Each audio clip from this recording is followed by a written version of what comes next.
The stagecoach that carried Effie Cooper into Cedar Hollow, Kansas, in the spring of 1878 also carried, unknown to her, the news that the man she had crossed nearly 1,000 miles to marry was already 3 weeks in his grave. She did not know it yet. She only knew that her legs ached from the jostling of the coach, that dust had worked its way into the seams of her traveling dress, until she felt she wore the whole Kansas prairie stitched into the fabric, and that her stomach had not settled since Missouri. She was 22 years old, and she had spent every one of those years learning not to hope for much, because hoping only made the disappointment sharper when it came, as it always did. The coach rattled to a stop in front of a low clapboard building that served as both stage office and the only hotel Cedar Hollow could boast. Effie climbed down onto the packed dirt of the street, one hand pressed to the small of her back, the other clutching the strap of a carpet bag that held everything she owned in the world. It was not much: a second dress, a hairbrush with 3 missing bristles, a Bible that had belonged to a mother she barely remembered, and a letter, folded and refolded so many times the creases had gone soft as cloth, from a man named Josiah Whitfield, who had written to her through a matrimonial newspaper and asked her to come west and be his wife. She smoothed her skirts, lifted her chin, and looked around for a face that might match the careful, slanted handwriting she had read 100 times. Instead, a heavy-set woman in an apron came out onto the porch of the hotel, wiping flour from her hands, and looked Effie up and down with the particular assessing gaze of someone accustomed to sizing up strangers. "You'll be the Whitfield girl," the woman said. It was not a question. "I am Effie Cooper," Effie said. "I have come to marry Mr. Josiah Whitfield." The woman's face did something complicated then, a flicker of pity crossing it before she smoothed it away. "Come inside, honey. Sit down. I'll fetch you some tea." "Is something wrong?" Effie asked, though some old, tired part of her already knew the answer, because something was always wrong. That was the shape the world had always taken for her. "Sit down first," the woman said, and that was answer enough. Effie sat. The tea came, weak and lukewarm, and the woman, who introduced herself as Mrs. Odell, told her plainly, because there was no kind way to soften it, that Josiah Whitfield had taken sick with a fever in early March and had died before the doctor from Ellsworth could even reach his homestead. He had been buried on his own land, under a cottonwood tree, with only his neighbors to mourn him, since he had no family left in Kansas and his intended bride was still crossing half a continent to reach him. Effie sat very still. She did not cry.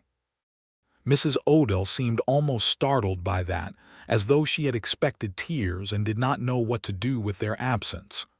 "I am sorry to be the one to tell you," Mrs. Odell said. "It is not your fault," Effie said quietly. "Things happen the way they happen." She had learned that lesson early and thoroughly in the cold dormitories of the Independence Orphan Asylum, where the matron, a narrow-faced woman named Mrs. Prout, used to say it to the children whenever one of them dared to weep over a broken toy or an unanswered prayer. Things happen the way they happen. You are not owed better. Best not to expect it. "What will you do?" Mrs. Odell asked. Effie looked down at her own hands, chapped from travel, and thought of the $22 sewn into the hem of her petticoat, which was all the money she had left after the fare west, and which would not carry her back to Missouri, and would not keep her fed for more than a month if she stayed. She thought of the orphanage she had left at 18 with nothing but a letter of reference and a warning never to come back asking for charity, and of the farm family in Independence who had taken her in as an indentured servant for 4 years after that, working her from before dawn until after dark for little more than her bed and board, until she had finally saved enough, scrimped from selling eggs and mending on the side, to answer Josiah Whitfield's advertisement and buy her passage west. "I do not know," she admitted. It was the truest thing she had said all day. Mrs. Odell twisted her apron in her hands, clearly wanting to help and clearly unsure how far her own means would stretch. "You could stay here a few days. I could use a hand in the kitchen, and it would buy you a little time to write your people back home." "I have no people," Effie said simply. "Not anymore." It was into this conversation, into this particular low moment in the front room of Mrs. Odell's hotel, that Elijah Carson walked, dusty from the trail, his hat in his hand, come to collect the mail and a sack of flour before the long ride back to his ranch. He was 30 years old, broad through the shoulders from a decade of ranch work, with sun-browned skin and dark hair that curled slightly where it met his collar, and eyes the color of good, strong coffee. He had known Josiah Whitfield as a neighbor for 3 years, had helped bury him under that cottonwood tree himself, and had thought of the bride crossing the country to a dead man's door more than once in the weeks since, with a low ache of sympathy he had not expected to feel so keenly. He stopped in the doorway when he saw her. Mrs. Odell looked up with visible relief, the way a person looks up when reinforcements arrive. "Elijah," she said, "this here is Effie Cooper, Josiah's intended." Elijah's jaw tightened, and something passed over his face, grief for his friend, and something else beneath it that he did not examine too closely just then. He crossed the room and offered his hand, and when Effie took it, her grip was firm despite the tremor he could feel underneath it. "Ma'am," he said, "I am sorry for your loss. I knew Josiah, he was a good man. Spoke of you often these last months with more happiness than I ever saw in him before." "Thank you," Effie said, and her voice did not break, though he could see the effort it cost her to keep it steady. "I only wish I had arrived in time to know him myself." Elijah studied her for a long moment. He had seen plenty of hard luck in his years on the frontier, men and women alike ground down by drought and fever and bad debts, but there was something in the particular quality of her composure that struck him, a stillness that seemed less like calm and more like a wall built brick by brick over many years, to keep the world from getting in and doing more damage than it already had. "What are your plans, Miss Cooper?" he asked. "I have not yet made any," she said. "I am told my fare would not carry me home again, even if I wished to go, and I find I do not much wish to go back to what I left. She was just about to stay on and help me in the kitchen, Mrs.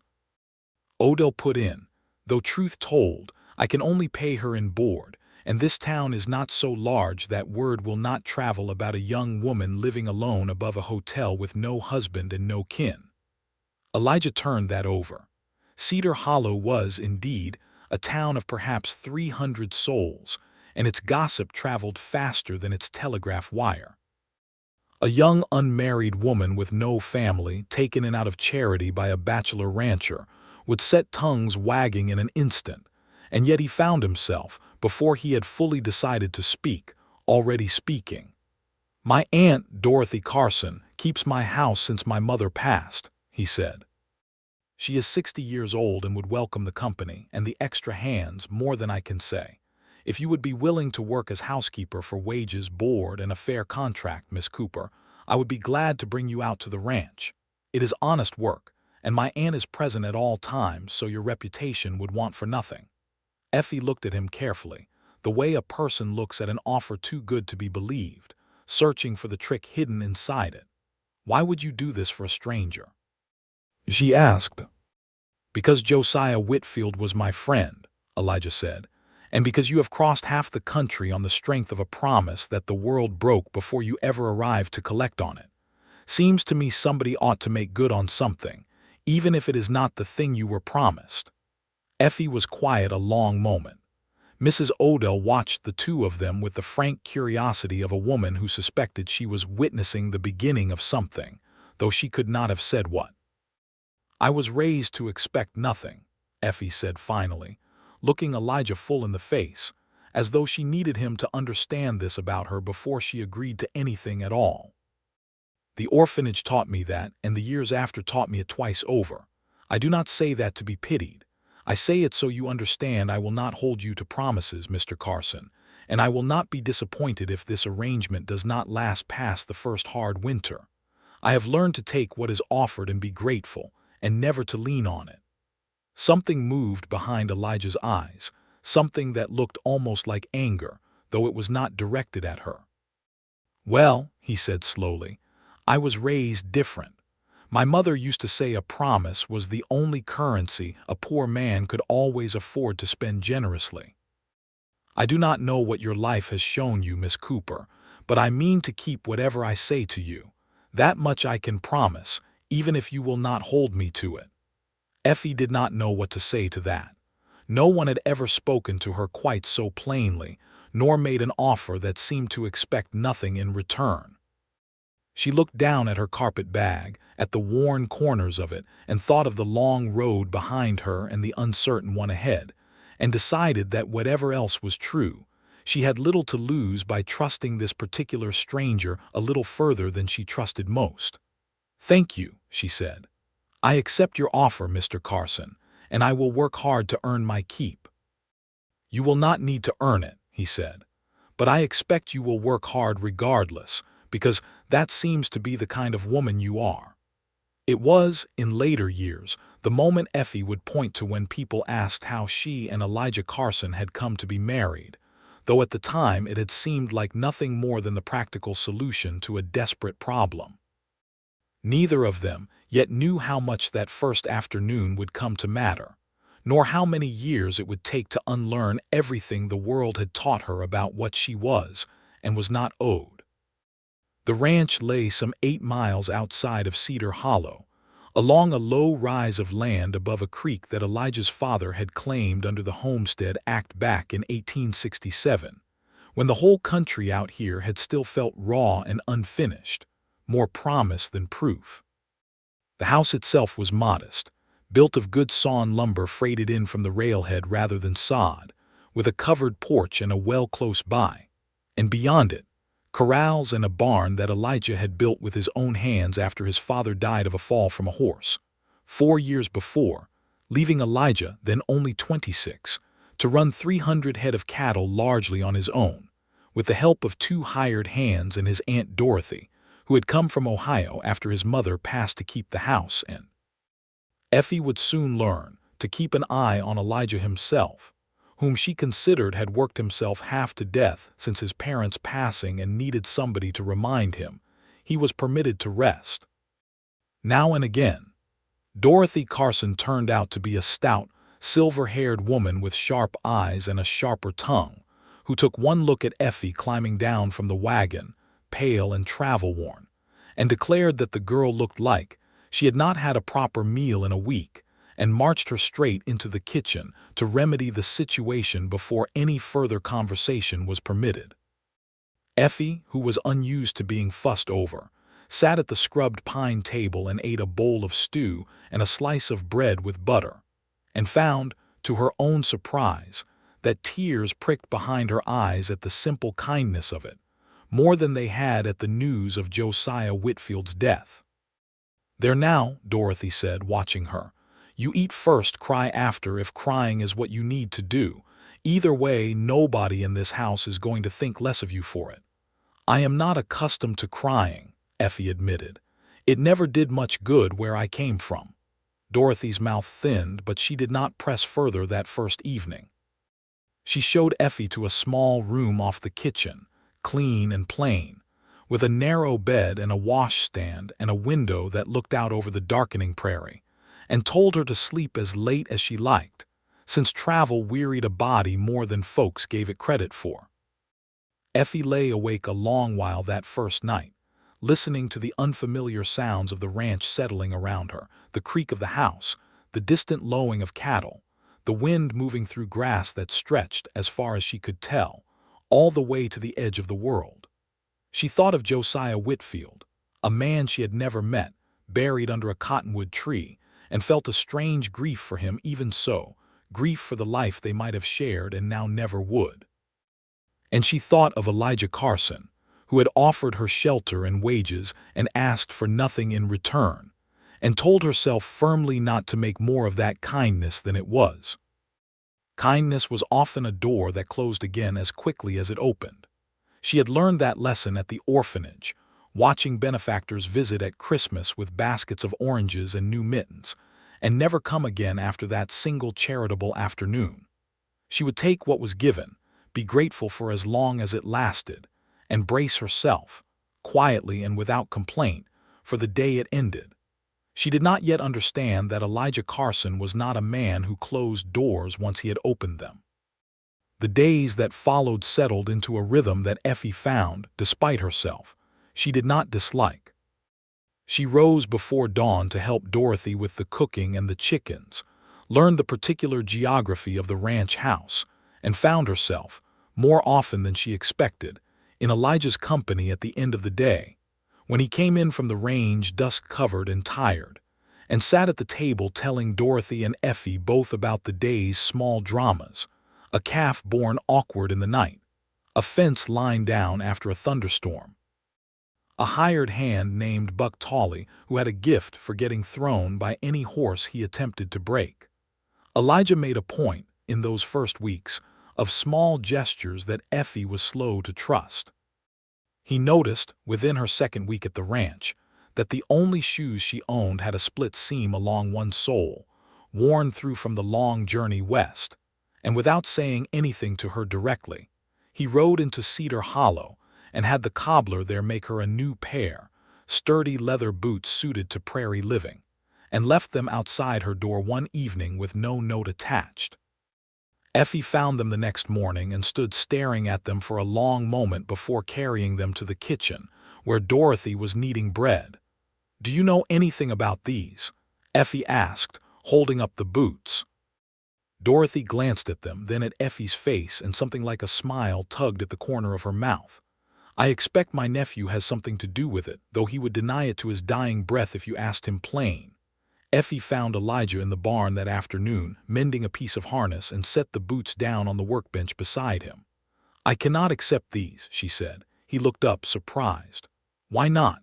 Your old ones were falling apart. I saw them myself, drying by the stove." "Because I did not ask for them, and I have no way to repay you, and I do not wish to be beholden." Elijah set down the harness and regarded her steadily. "Miss Cooper, you work from before sunrise until well after dark, cooking and cleaning and mending for wages that, if I am honest, do not come close to matching the labor you put in. A pair of boots is not charity. It is a man making certain his housekeeper does not walk barefoot across ground with rattlesnakes in it. There is no debt here to repay." "Everyone expects something in return," Effie said, and her voice, usually so carefully even, had an edge of something rower in it now, something that had been sitting under the surface since the orphanage, since the farm family who had worked her like a hired hand while calling it charity. "That is simply how the world runs, Mr. Carson. I would rather know plainly what is expected of me than be surprised by it later." Elijah was quiet a moment, turning that over, and when he spoke again, his voice had gentled. "Who told you that?" he asked. "That everyone expects something in return, and that you are only ever owed exactly nothing?" Effie's throat tightened, unexpectedly, at the directness of the question. She had not spoken of her childhood to anyone in years, had learned to keep it folded away like the letter from Josiah Whitfield, soft with handling but never fully unfolded for another person's eyes. "The orphanage," she said finally. "Mrs. Prout, who ran it. She used to tell us, every one of us, that we had been abandoned because we were not worth keeping, and that we should be grateful for whatever scraps of kindness the world offered, because we had no right to expect more. I was 5 years old when my mother died of the fever, and my father put me there, because he could not care for me and work both, and he never came back for me, not once, in all the years after. I waited for him until I was perhaps 8 or 9. After that I stopped waiting for anybody." Elijah's jaw tightened, the same flash of quiet anger she had seen in him back at Mrs. Odell's hotel, and again she understood it was not aimed at her.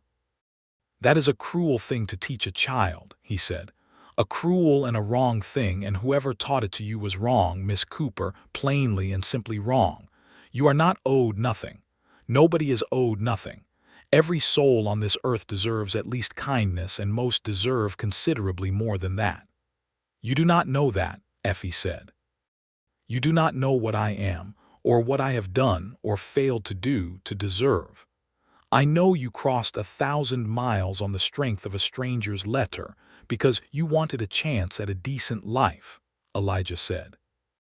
"I know you have worked in this house for 3 weeks without a single complaint, though I have seen you tired enough to fall asleep standing at the washtub. I know you thanked my aunt for a bowl of stew as though she had handed you a gold coin.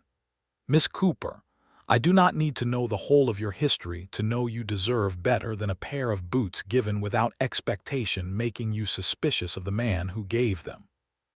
Effie looked away, out through the open barn door at the wide gold light of late afternoon lying over the grass, and found she did not have an answer ready. No one had ever argued with her about her own worth before. It was easier in its way to be told you deserved nothing. It required nothing of you in return but survival. To be told you deserved more was, in its own strange fashion, a heavier burden because it meant you might someday be disappointed by the world's failure to deliver it. "I will keep the boots," she said finally, quietly, "and I thank you for them." "You are welcome," Elijah said, and returned to his mending, though he watched her out of the corner of his eye as she left the barn, boots in hand, and found himself thinking, not for the first time since Mrs. Odell's hotel, that Effie Cooper was a puzzle he very much wanted the time to solve. The weeks passed into months, and Cedar Hollow's spring gave way to a hot, dry summer that tested every rancher along the creek. Effie grew stronger under the work and the good food Dorothy insisted on, her cheeks filling out, color coming into skin that had been sallow with travel and grief when she arrived. She learned to ride, at Elijah's patient insistence, on a placid mare named Clementine, learned to shoot a rifle well enough to bring down a rattlesnake sunning itself too close to the henhouse, learned the names of the hired hands and the particular sounds cattle made when they were merely restless as opposed to genuinely alarmed. She found, without quite admitting it to herself, that she had begun to look forward to the end of each day, when Elijah came in from the range and the three of them, Elijah and Dorothy and Effie, sat around the kitchen table together, and she felt, for the first time in longer than she could remember, something almost like belonging. It was Dorothy who first said the word aloud, one evening in July, as she and Effie sat on the porch shelling peas while Elijah rode the fence line with Buck Tolly. "You are sweet on my nephew," Dorothy said, without preamble, the way she said most things. Effie's hand stilled on the pea pod. "I am his employee, Mrs. Carson, nothing more." "I did not ask what you are to him on paper," Dorothy said. "I asked whether you are sweet on him, and your face this very moment is answering the question better than your mouth is." Effie flushed and busied herself with the peas. "It does not matter whether I am or am not," she said. "A man like Elijah Carson could have his pick of any woman in the county. I have nothing to offer him." "No family, no dowry, no—" "Effie Cooper," Dorothy interrupted, in a tone sharp enough to make Effie look up. "I have known that boy since he was in short trousers, and I raised him some after his mother died, alongside my own grief for my sister. He does not want a dowry. He wants a woman who will sit across the table from him and mean what she says and not flinch when he asks her a hard question. His mother was that sort of woman, and his father loved her something fierce for it, right up until the day the good Lord took him off that horse. I have watched Elijah go 3 years without so much as looking twice at any girl in Cedar Hollow, and in 3 months I have watched him rebuild a set of harness 3 separate times, just so he would have an excuse to be in the barn when you brought him his coffee. You are not nothing to him, girl, whatever that miserable woman at the orphanage taught you to believe about yourself. You had best get that notion out of your head before it costs you something you cannot get back." Effie did not know how to answer that, and so she said nothing, but she turned the words over in her mind long after the peas were shelled and the sun had gone down, and she found she could not entirely dismiss them, however much the old, careful part of her wanted to. It was around this same time that trouble began to gather over Cedar Hollow, trouble in the shape of a man named Randall Pierce, who owned the largest spread in the county, some 40,000 acres running north from the river, and who had set his sights, for reasons of water rights and grazing land both, on acquiring Elijah Carson's smaller but well-watered ranch. situated as it was along the best stretch of the creek for a dozen miles in either direction. Pierce had made Elijah 2 offers to buy him out already that year.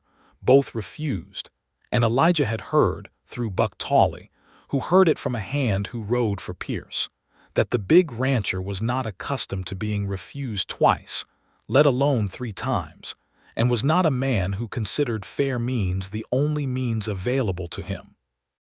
Effie first encountered Randall Pierce herself on a Saturday in August, when she rode into Cedar Hollow with Dorothy to purchase supplies and to attend the monthly social dance held in the town hall, an event Dorothy had insisted Effie attend, over her protests that she owned nothing suitable to wear and knew no one besides the Carsons and Mrs. Odell.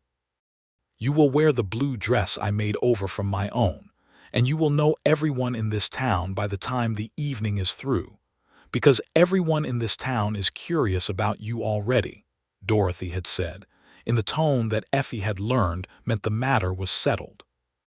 The dance was held in the same low hall that served, on Sundays, as the town's church, benches pushed back against the walls, a trio of local musicians tuning fiddle and guitar, and a battered upright piano someone had hauled all the way from the railhead at considerable expense and greater difficulty.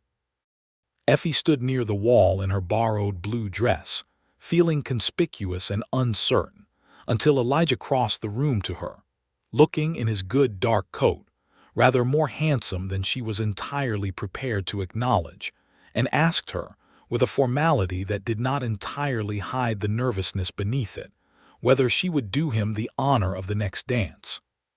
She said yes before she had fully decided to, and found herself moved around the floor by a man who danced with more competence than grace, counting under his breath at first until the rhythm caught him properly, and who held her at a respectful distance that nonetheless felt, to Effie, charged with something neither of them named aloud. It was during the second dance, a slower tune that required them to stand rather closer together, that Randall Pierce approached, a tall man in an expensive coat with a hard, assessing face, and cut in without so much as a "by your leave," claiming, with a thin smile, the next dance for himself, a claim Elijah could not refuse without causing a scene in front of the whole town. Effie danced with Pierce with visible discomfort, his hand at her waist too familiar, his conversation too probing, questions about her past, her family, her prospects, delivered with a smile that did not reach his eyes. "A woman in your position," Pierce said, as the dance drew to its close, "ought to think carefully about where her future lies. Carson's outfit is a fine little operation, but small, and getting smaller every season the drought holds. A woman with sense would look to align herself with a man of greater means." "I am not for sale, Mr. Pierce," Effie said, with more steel in her voice than she had used with anyone in months, "and I would ask you not to speak of Mr. Carson's ranch, nor of my future, as though either were yours to appraise." Pierce's smile thinned further, but he released her with a small bow and said, as he stepped away, "We shall see how long Carson's ranch remains his to appraise, Miss Cooper. Water has a way of changing hands out here, one way or another." Effie returned to Elijah's side troubled, and told him what Pierce had said, and watched Elijah's face darken with a rare, controlled fury. "He has threatened as much before," Elijah said. "I did not think he would say it plain to you, though. I am sorry you had to hear it." "You need not apologize for another man's rudeness," Effie said. "But Elijah, is the ranch truly in danger?" "Dorothy has said little, but I have seen the worry on your face this month past."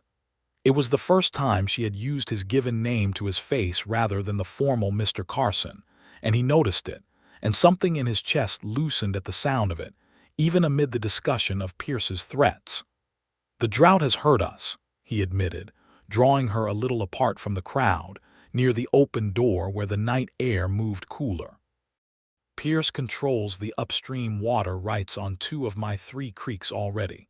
Bought them out from under a neighbor 2 years back, legal as anything, though it near ruined that neighbor to sell. If he dams the 3rd or diverts it, My herd will not survive another dry summer, and he knows it. He has offered to buy me out twice, at a price that would leave me with enough to start over somewhere smaller and nothing more. I have refused him twice. I do not know how many more times I can afford to. Then we shall find a way to protect the last creek, Effie said, with a fierceness that surprised them both.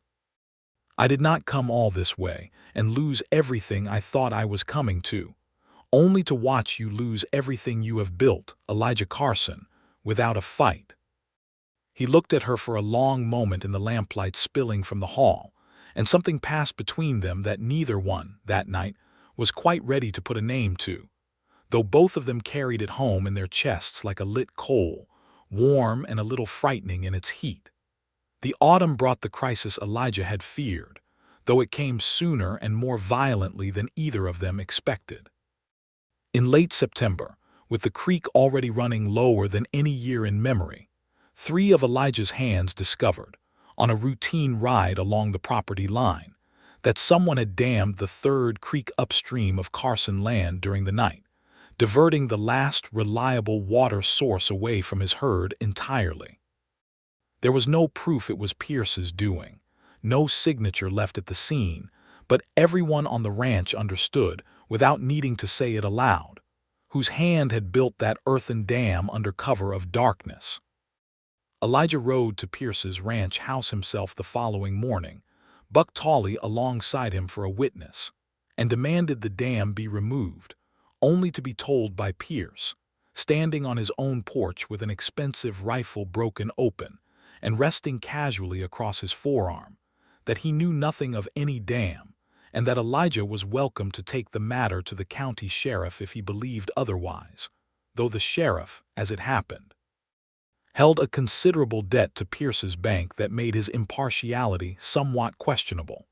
"You will lose that herd within the month if the water does not return," Pierce said, with the calm satisfaction of a man watching his plan proceed exactly as intended. "I will make you one final offer, Carson. Take it and walk away with something. Refuse, and I promise you will walk away with nothing at all." Elijah rode home in a black temper that Effie had not seen in him before, and it frightened her a little, not because she feared him, but because she feared what a man might do when everything he had built with his own hands stood on the edge of ruin through no fault but another man's greed.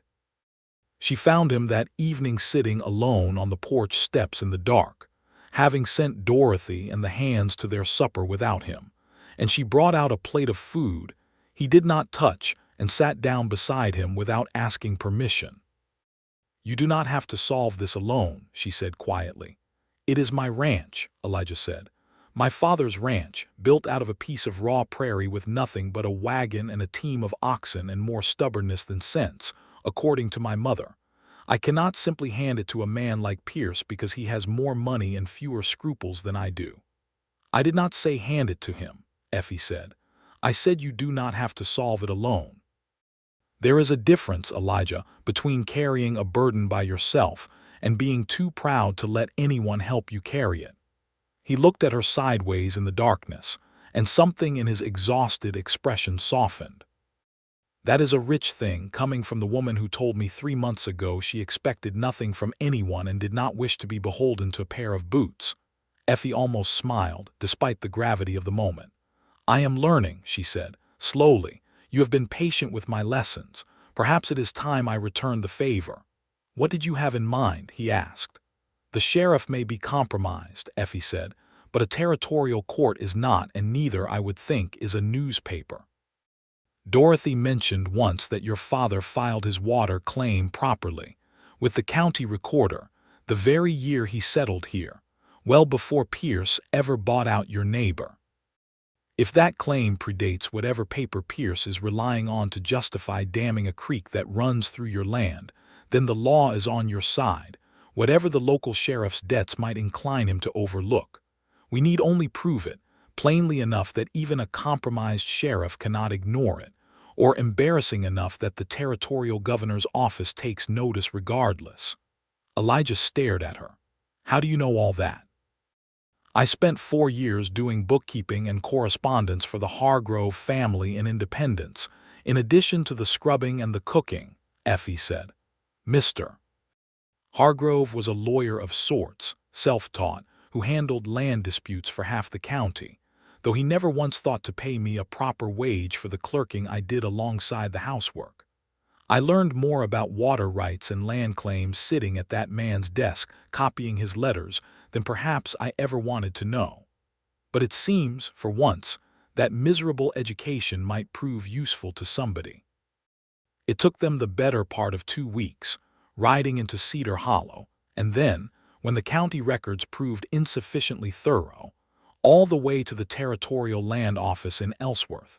A 2-day journey each way that Elijah and Effie made together, with Dorothy's blessing and a chaperoning presence in the form of Buck Tawley riding a discreet distance behind, to assemble the proof they needed. Elijah's father's original filing, dated a full 3 years before the deed Pierce had purchased from Elijah's former neighbor, establishing beyond dispute that the water rights to the Third Creek had always belonged, by law, to the Carson land, regardless of whatever paper Pierce believed he had bought his way into. It was on the return journey from Ellsworth, camped for the night beside the trail with a small fire between them and the wide, star-scattered dome of the prairie sky overhead, Buck Tawley snoring audible from a discreet distance away, that Elijah finally said aloud what he had been carrying in his chest since the night of the dance. "Effie," he said, and she looked up from the fire at the use of her given name, which he used rarely and always, she had noticed, with a certain deliberate care. "I want to tell you something, and I would ask you to hear the whole of it before you say anything back, because I have turned it over in my mind more nights than I can count, and I do not want to say it clumsily." "I am listening," Effie said, her heart beginning to beat faster despite the calm she worked to keep in her voice. "When you came to Cedar Hollow, you told me you were raised to expect nothing," Elijah said, "and I have thought about that more than you know. I have watched you these 7 months work harder than any 2 hands I have ever hired, and thank my aunt for every small kindness as though it were an unearned gift, and flinch, even now, whenever I try to give you something without a reason attached to it.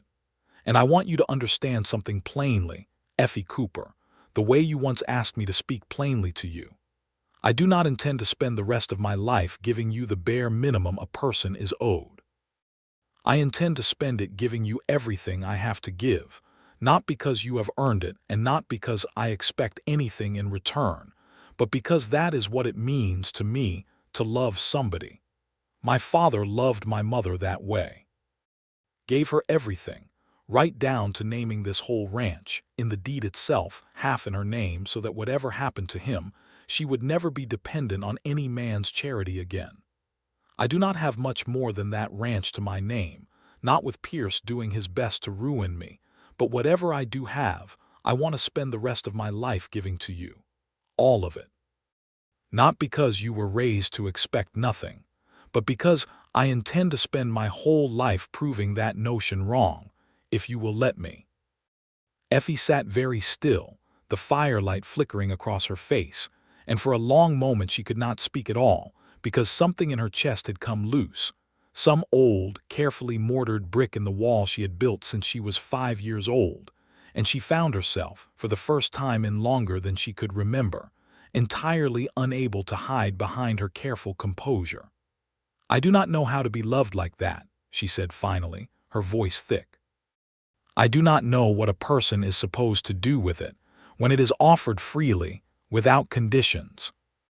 I am afraid, Elijah, that I will not know how to hold it properly, and it will slip through my hands, the way everything else in my life has slipped through my hands." "You do not have to know how yet," Elijah said gently. "I am not asking you to be perfect at it tonight. I am only asking whether you would be willing to learn, alongside me, for as long as it takes. I have got, I expect, the rest of my life to teach you, if you will have me."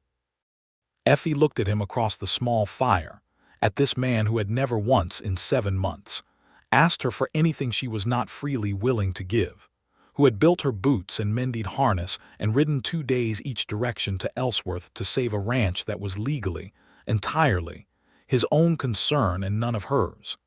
And she understood, with a clarity that felt almost like stepping into open sunlight after years indoors, that she loved him. Had perhaps loved him for months without permitting herself the word for it, and that the old fear of disappointment was no longer strong enough to outweigh the simple, overwhelming wish to say yes. "I will have you," she said. "Elijah Carson, I will have you, and I will try every day for the rest of my life to learn how to accept what you are offering without waiting for the other shoe to drop. It may take me some while." "I have got the while," Elijah said, and crossed the small distance between them, and kissed her there beside the fire, beneath the wide Kansas sky, with a gentleness that told her, more plainly than any words could have, exactly what kind of life he intended to build with her. They returned to Cedar Hollow 3 days later with the documents that would end Randall Pierce's claim on the Third Creek once and for all. And the county sheriff, however compromised his personal debts might have made him, could not ignore a filing so clearly established and so thoroughly documented, particularly once word of it reached the Territorial Land Office, and shortly after.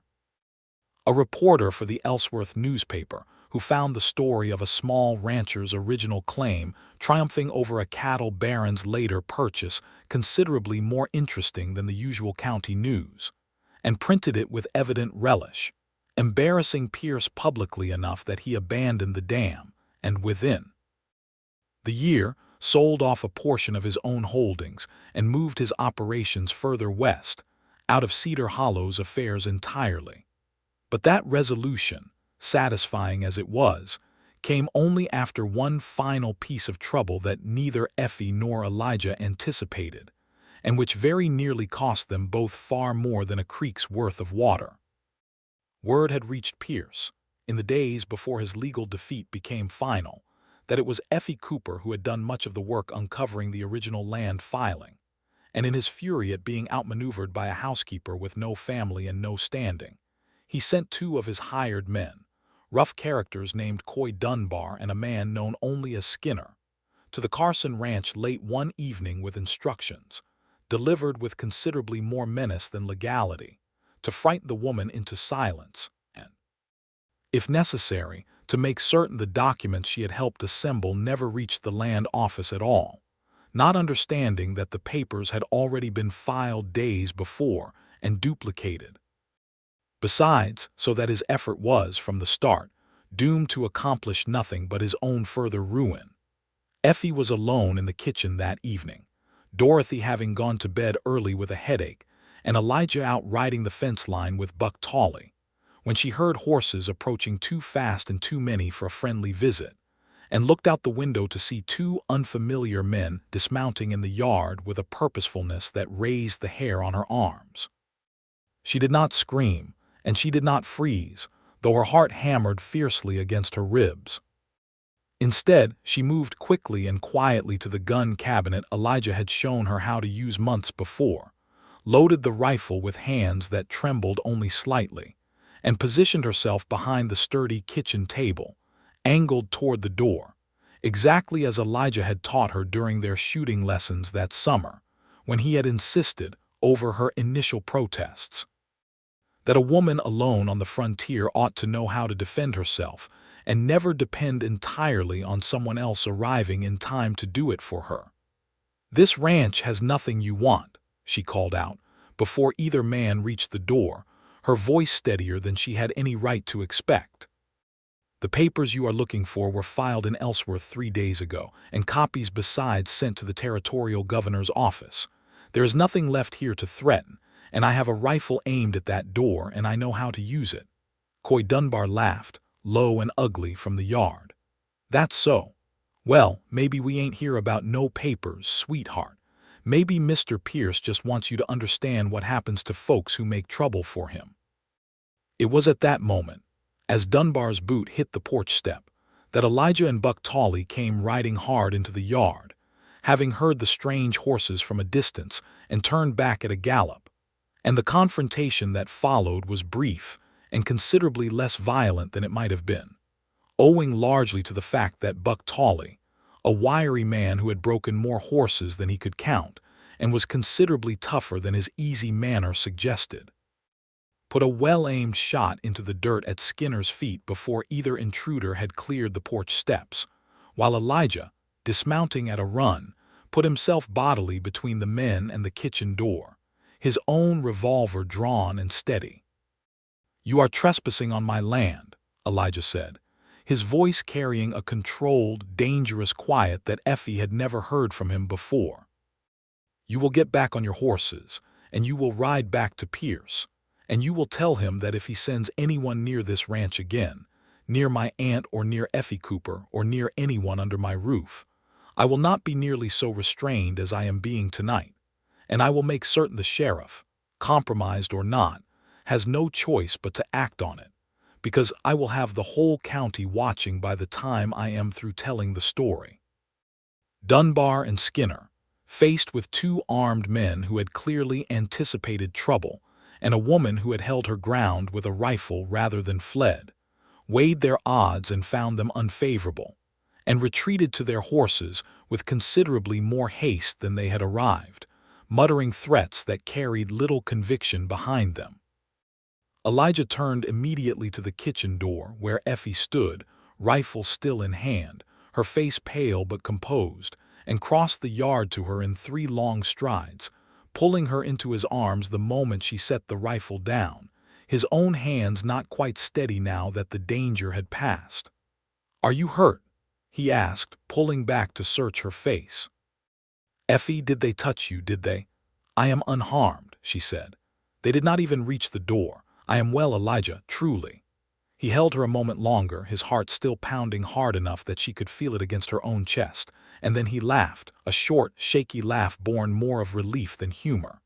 "You held a rifle on 2 of Pierce's men without so much as a tremor in your voice. Remind me never again to worry overmuch about leaving you alone of an evening." "I learned from a good teacher," Effie said, and found she was smiling despite the fright still working its way out of her limbs. "You taught me that a woman ought to know how to protect what is hers, and tonight I discovered that this ranch and this family feel very much like mine to protect." That declaration, made in the aftermath of fear with her hair coming loose from its pins and her hands still faintly trembling, struck Elijah with more force than the confrontation itself had. "It is yours," he said quietly. "Every bit of it, if you will marry me, Effie Cooper. I do not want to wait any longer to make that plain and formal and undeniable to the whole of Cedar Hollow and anyone else who might think to threaten you again. Marry me. Let me put your name on this land the way my father put my mother's name on it, so that no man, not Pierce nor anyone after him, can ever again mistake you for someone without standing, without family, without a claim to something solid and permanent in this world." Effie looked up at him, this steady, generous man who had spent 7 months quietly dismantling every wall she had built since childhood, brick by patient brick, never once asking for anything she was not freely willing to give, and she found at last that she had no reservations left to voice. "Yes," she said. "Elijah Carson, yes, I will marry you." Dorothy Carson, roused by the commotion despite her headache, appeared in the kitchen doorway in her nightgown just in time to hear this exchange, and declared, with tears standing frankly in her eyes, that it was about time, and that she intended to make the wedding cake herself, and that no one was to argue with her about it. They were married on a clear October morning 6 weeks later, in the same town hall where they had danced that August, decorated for the occasion with late wildflowers. Dorothy and Mrs. Odell had gathered along the creek, the whole of Cedar Hollow turning out for the ceremony, curious to see the wedding of the rancher who had beaten Randall Pierce and the mail-order bride who had arrived 7 months earlier, a stranger with nothing but a carpet bag and a dead man's letter, and had become, in the town's collective estimation, exactly the sort of woman Elijah Carson deserved. Effie wore a dress Dorothy had helped her sew from good blue calico, nothing grand, but the finest thing she had ever owned, and when Elijah slipped a plain gold band onto her finger, a ring he had ordered specially from Ellsworth and saved for weeks to afford, she found herself, for once, entirely unable to hold back the tears she had spent a lifetime refusing to shed in public. "You are allowed to cry," Elijah murmured to her, echoing Dorothy's words from that first evening, as the preacher pronounced them husband and wife. "There is nothing to be ashamed of in it." "I am not ashamed," Effie said, laughing through her tears as the small crowd applauded. "I am only unaccustomed to being this happy, Elijah Carson. It will take some getting used to." "Then we shall practice," he said, "every day for the rest of our lives," and kissed her there in front of the whole of Cedar Hollow, sealing a promise that both of them intended this time to keep in full. The years that followed were not without their hardships, for the frontier offered few lives entirely free of struggle, but they were years built, brick by patient brick, on the foundation Elijah had laid that first evening at Mrs. Odell's hotel, when he had promised to give rather than merely to offer. The drought broke the following spring, and the third creek, its waters restored fully to Carson land by law and by right, watered a herd that grew steadily over the coming years into one of the finest small operations in the county. Randall Pierce sold out and moved west within the year, and Cedar Hollow, freed of his particular brand of ambition, settled into the steadier prosperity of a town built by families rather than empires. Effie gave birth to their first child in the autumn of 1879, a boy they named Josiah, after the man whose death had first brought Effie to Cedar Hollow, a naming that Elijah suggested himself, understanding that some threads of a person's history deserved honoring rather than forgetting. 2 years later came a daughter, whom they named Dorothy, after the aunt who had shelled peas on the porch and told Effie plainly that she was worth more than she had ever been taught to believe, and who wept with joy at the naming as though she had been given the finest gift of her long life. Effie never did fully unlearn the careful bracing of a woman raised to expect nothing, not entirely, not in a single year nor even in 5. For old lessons learned in childhood have a way of lingering in the corners of a person's heart long after the truth has proven them false. But she found, as the seasons turned and the ranch prospered and her children grew sturdy and laughing in the Kansas sun, that the bracing came less often and eased more quickly. Each time Elijah proved once again that his promises were not the flimsy, temporary kindnesses she had learned to distrust, but something sturdier, something built to last the whole of a lifetime, the way his father had built that first sod-turned homestead out of nothing but a wagon, a team of oxen. And more stubbornness than sense. She thought often in those years of the Independence Orphan Asylum and of Mrs. Pruitt's cold instruction that a child abandoned was a child unworthy of love, and she made it her particular mission, once the ranch was steady enough to spare the means, to write to an orphanage in Ellsworth and arrange, alongside Elijah's full and immediate support, for 2 children each year to spend a summer on the Carson Ranch, learning to ride and to garden and to simply be children in wide open country, before returning to the asylum with, if nothing else, the memory of a summer where someone had expected something good of them, rather than nothing at all.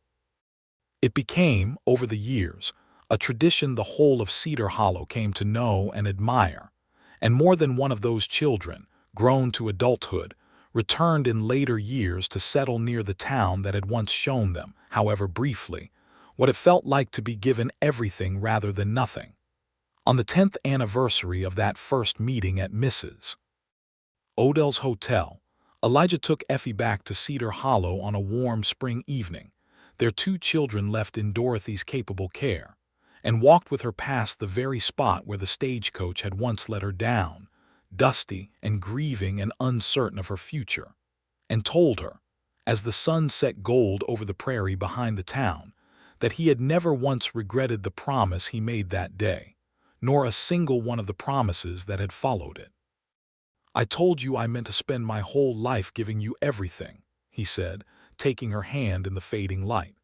"I find, 10 years on, that I have only just begun."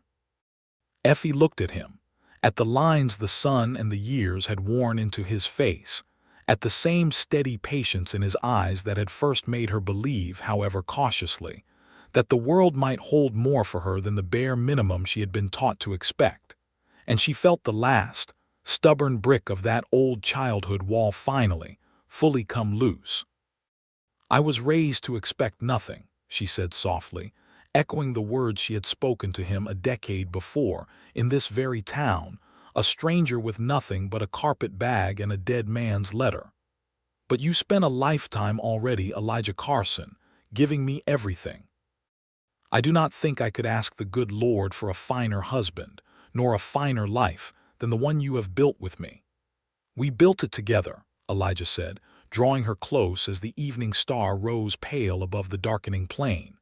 "And we have got, God willing, a good many years left to keep building it, you and I, and Josiah and Dorothy after us, and whoever else the years may bring." And there, in the town where her old life had ended and her true one had begun, Effie Cooper Carson understood at last, fully and without reservation, that she had not merely been given a home, nor merely a husband, nor merely a family, but something far rarer and more precious than any of those separate gifts alone. A life in which she was, every single day, expected to be loved, and never again asked to settle for anything less. They walked back to the wagon hand in hand as the stars came out fully over Cedar Hollow, and rode home together beneath them, back to the ranch that bore both their names in its deed, back to the children who would grow up knowing nothing of a childhood that taught you to expect nothing, and everything of a home that had taught their mother, patiently and completely, to expect, and to receive, everything good the world had to offer after all.